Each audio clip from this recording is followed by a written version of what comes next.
Dear friends, I think most of you are fond of Edward. His driver and fireman Charlie Sand and Sydney Heifer are fond of him too.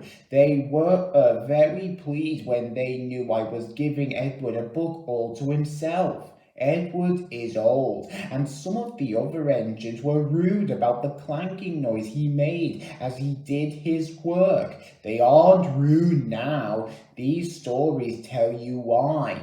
The author.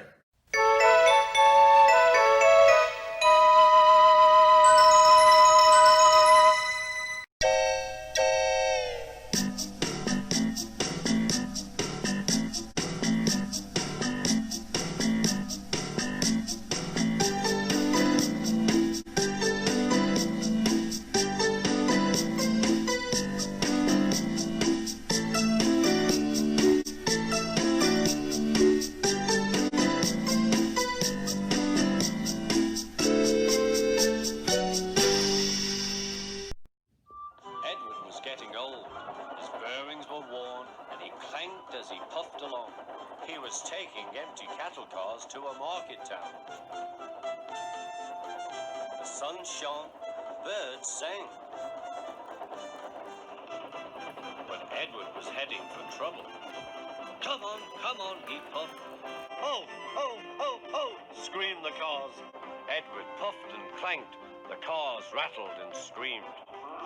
Some cows were grazing nearby. They were not used to trains. The noise of smoke disturbed them. As Edward clanked by, they broke through the fence and ran across the line. A coupling was broken, and some cars were left behind.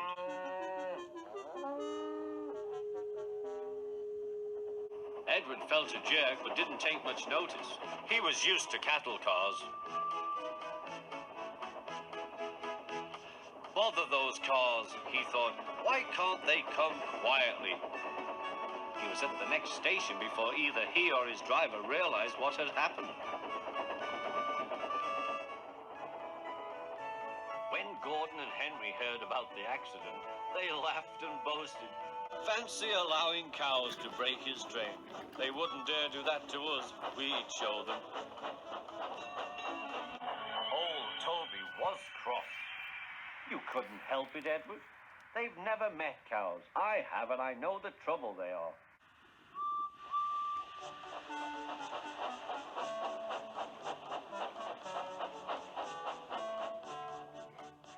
Some days later, Gordon rushed through Edward's station. Hook, hook, mind the cows. Hurry, hurry, hurry, puffed Gordon. Don't make such a fuss, grumbled his coaches. A long stretch of line lay ahead. In the distance was a bridge. It seemed to Gordon that there was something on the bridge. His driver thought so too. Whoa, Gordon, he said and shut off steam. Oh, said Gordon, it's only a cow. Shoo! Shoo! He moved slowly onto the bridge, but the cow wouldn't shoo. She had lost her calf and felt lonely. Moo, she said sadly. Everyone tried to send her away, but she wouldn't go. Henry arrived.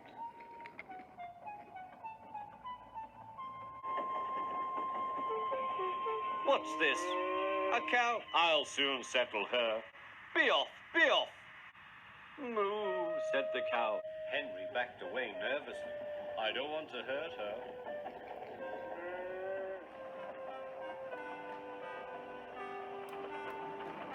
At the next station, Henry's conductor told them about the cow and warned the signalman that the line was blocked. That must be Bluebell, said the porter. Her calf is here, looking for her mother. Percy will take her along.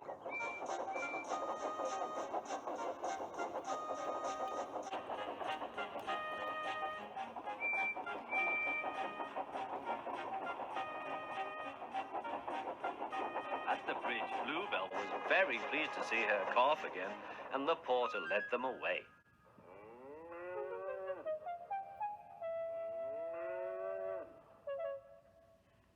Not a word. Keep it dark, whispered Gordon and Henry to each other. They felt rather silly, but the story soon spread.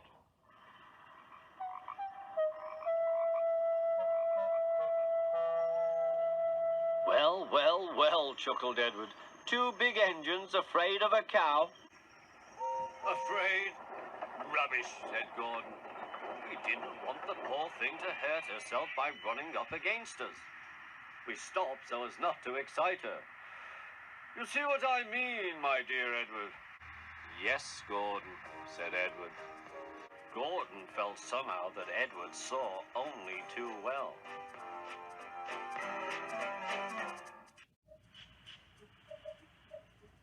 One morning, Edward was waiting to pick up passengers from Thomas's train. Peep, peep. We're late. Where is Thomas? He doesn't usually make us wait. Oh dear, what can the matter be? Sang the fireman. Johnny so longer. Never you mind about Johnny, laughed the driver. Just you climb on the cab and look for Thomas. Can you see him? No, replied the fireman. There's Bertie Butt in a tearing hurry. No need to bother with him, though. Likely he's on a coach tour or something. He clambered down.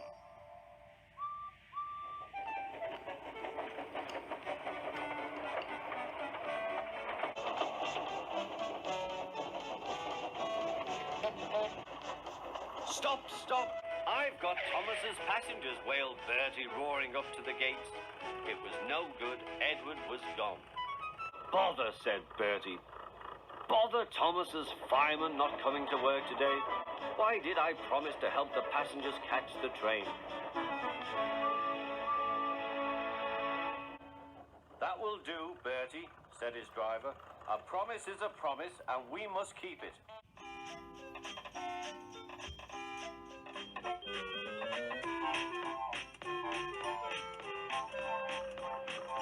I'll catch Edward or bust, said Bertie.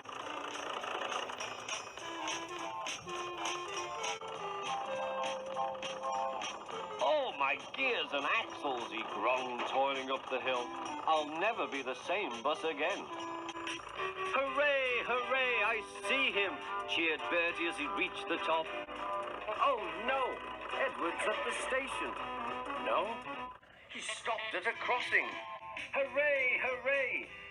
Bertie tore down the hill. Well done, Bertie, shouted his passengers. Go it! Bertie skidded into the yard. Wait, wait, cried Bertie. He was just in time to see Edward puff away. I'm sorry, said Bertie. Never mind, said the passengers. After him quickly. Third time lucky, you know. Do you think we'll catch him at the next station, driver? There's a good chance, replied the driver. Our road keeps close to the line and we can climb hills better than Edward. I'll just make sure. He spoke to the station master. Bertie and the passengers waited impatiently. Yes, we'll do it this time, said the driver. Hooray, called the passengers, as Bertie chased after Edward once more.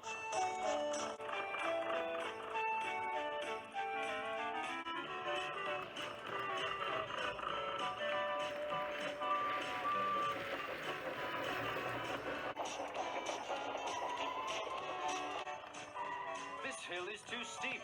This hill is too steep, grumbled the coaches as Edward snorted in front.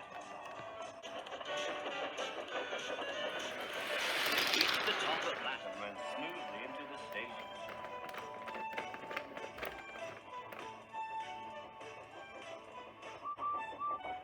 Peep, peep, whistled Edward. Get in quickly, please. The guard blew the whistle and Edward's driver looked back. But the flag didn't wave. Then he heard Bertie. Everything seemed to happen at once, and the station master told the guard and driver what had happened. I'm sorry about the chase, Bertie, said Edward. My fault, replied Bertie. Late at junction. You didn't know about Thomas's passengers? Peep, peep. Goodbye, Bertie, we're off, whistled Edward. 3 cheers for Bertie, called the passengers. Bertie raced back to tell Thomas that all was well.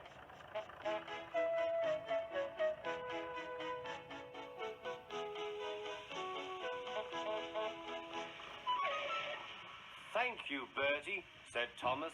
You're a very good friend indeed.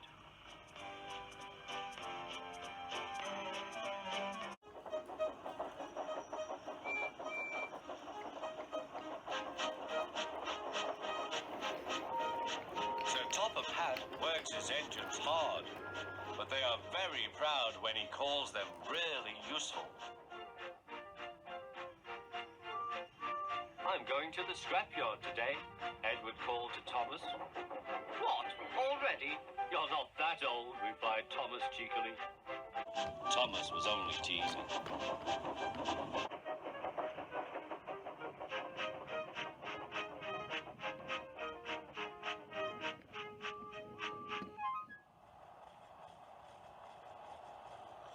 The scrapyard is full of rusty old parts and machinery.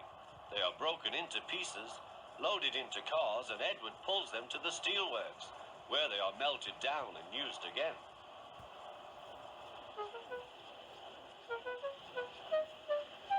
Today there was a surprise waiting for Edward in the yard. It was a traction engine. Hello, said Edward. You're not broken and rusty. What are you doing here? I'm Trevor. They're going to break me up next week. What a shame, said Edward. My driver says I only need some paint, polish and oil to be as good as new. But my owner says I'm old-fashioned. Edward snorted. People say I'm old-fashioned, but I don't care. Sir Top of Hat says I'm a useful engine.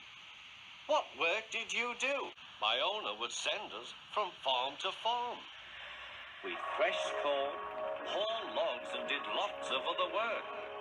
The children loved to see it. Trevor shut his eyes, remembering. Oh yes, I like children. Edward set off for the station. Broken up, what a shame. Broken up, what a shame. I must help Trevor, I must.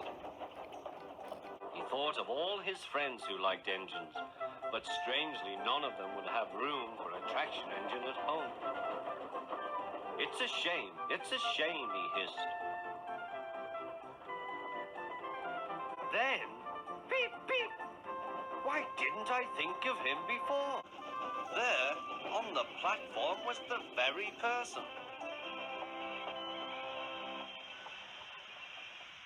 Hello, Edward. You look upset. What's the matter, Charlie? He asked the driver. There's a traction engine in the scrapyard, Vicar. He'll be broken up next week. Jem Cole says he never drove a better engine. Do save him, sir.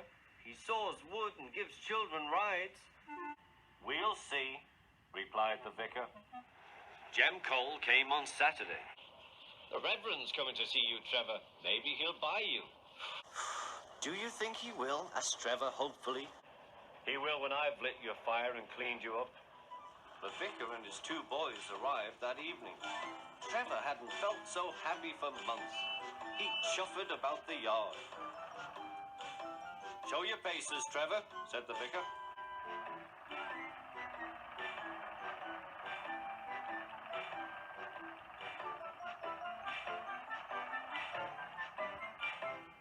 Later, he came out of the office smiling.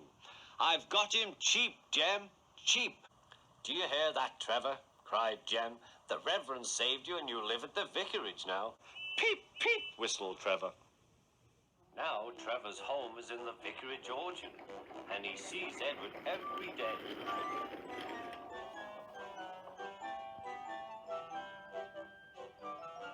His paint is spotless and his brass shines like gold.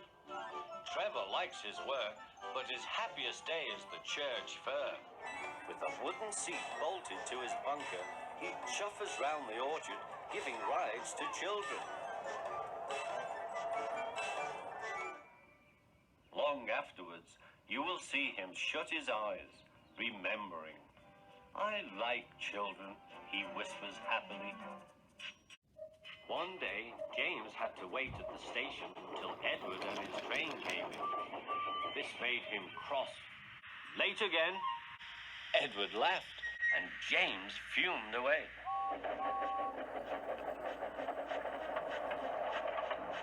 After James had finished his work, he went back to the yard.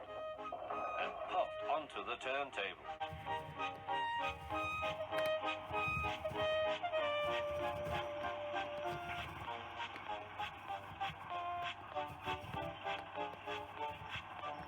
He was still feeling very bad-tempered. Edward is impossible, he grumbled to the others. He clanks about like a lot of old iron, and he is so slow he makes us wait. Thomas and Percy were indignant. Old iron? Slow? Why, Edward could beat you in a race any day. Really? Said James. I should like to see him do it.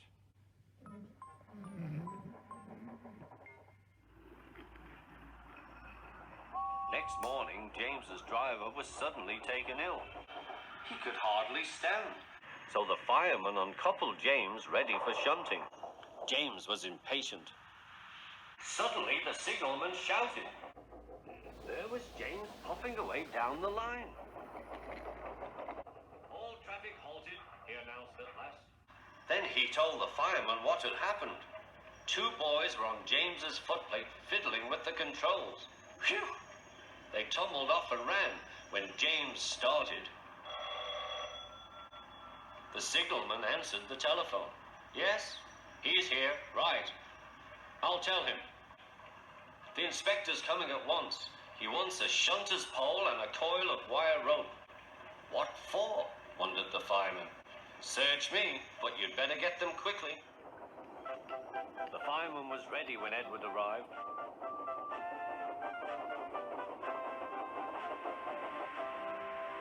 The inspector saw the pole and the rope. Good man, jump in.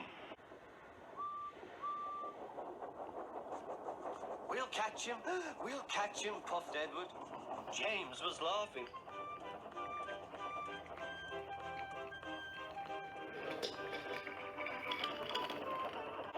What a lark, he chuckled to himself.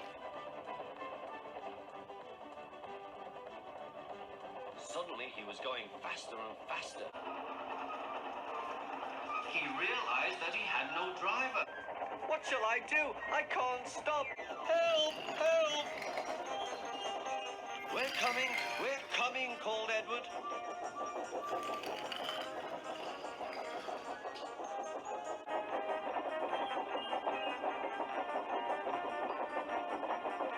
Edward was panting up behind with every ounce of steam he had. At last he caught up with James.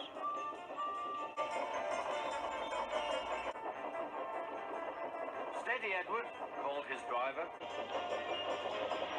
The inspector stood on Edward's front, holding a noose of rope in the crook of the shunter's pole. He was trying to slip it over James's buffer. The engine swayed and lurched. At last! Got him! He shouted. He pulled the noose tight.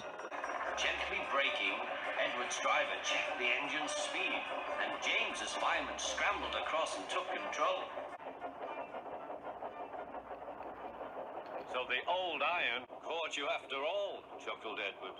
I am sorry, whispered James. Thank you for saving me. You were splendid, Edward. That's all right, replied Edward. The engines arrived at the station side by side. Sir Topham Hatt was waiting. A fine piece of work, he said.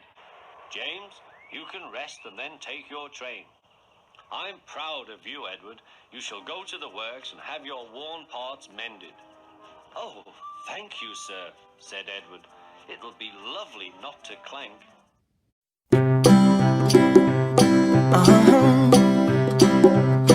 If you ever find yourself stuck in the middle of the sea, I'll sail the world to find you. If you ever find yourself lost in the dark and you can't see, I'll be the light to guide you. Find out what we're made of when we are called to help our friends in need. You can't